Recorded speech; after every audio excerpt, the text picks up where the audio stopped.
আমেরিকার এই জেরে রোহিঙ্গা সংকট মোকাবিলা সহ বিভিন্ন ইস্যুতে চাপে Dhaka.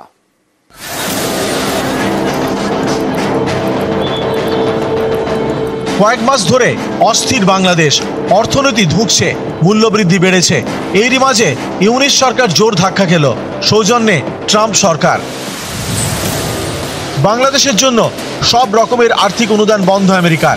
US agency for international ডেভেলপমেন্টকে এই নির্দেশ দিয়েছেন মার্কিন প্রেসিডেন্ট ডোনাল্ড ট্রাম্প। বিশ্বজুড়ে উন্নয়নমূলক কাজ করে আমেরিকার এই সংস্থা ইউএসএইড। তাদেরই বাংলাদেশের সব কাজ বন্ধ করতে নির্দেশ দিয়েছে ট্রাম্প সরকার। এর জেরে বাংলাদেশের স্বাস্থ্য, শিক্ষা, খাদ্য, নিরাপত্তা, পরিবেশ সহ নানা কাজ ধাক্কা খাবে।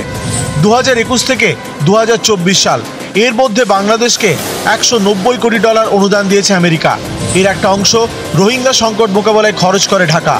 মার্কিন অনুদান বন্ধ হওয়ায় এই ইস্যুতেও ধাক্কা খাবে বাংলাদেশ। এটাতে একদিকে যেমন বাংলাদেশের কিছু যে ন্যাচারাল ডিজাস্টার এবং সে ন্যাচারাল ডিজাস্টার রিলিফের যে কাজ, বাংলাদেশের পাবলিক হেলথ রিলেটেড যে কাজকর্মগুলো, যেগুলোতে মার্কিন যুক্তরাষ্ট্রের সরাসরি অনুদান এবং হুয়ের তরফ থেকে যে মার্কিন অনুদান, সেটার একটা ভূমিকা রয়েছে। মার্কিন যুক্তরাষ্ট্রের যে বর্তমান প্রশাসন, তারা কিন্তু ইউনুস সাহেবের যে প্রশাসন, সেটার একটা বরাবরই বিরোধিতার জায়গা তারা নিয়ে এসছে।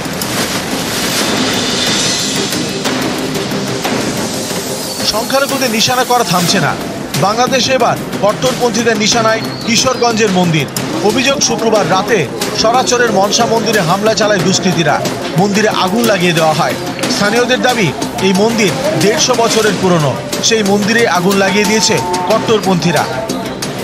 বাংলাদেশের মাটিতে বারবার টার্গেট সংখ্যালঘুরা। সীমান্ত লাগাতার উস্কানি দিচ্ছে বাংলাদেশ। ভারতের কিন্তু সৌজন্যের বার্তা। প্রজাতন্ত্র দিবস উপলক্ষে রবিবার পেট্রাপোলে বিজেপি জওয়ানদের মিষ্টিমুখ করায় বিএসএফ। নিউজ 18 বাংলা।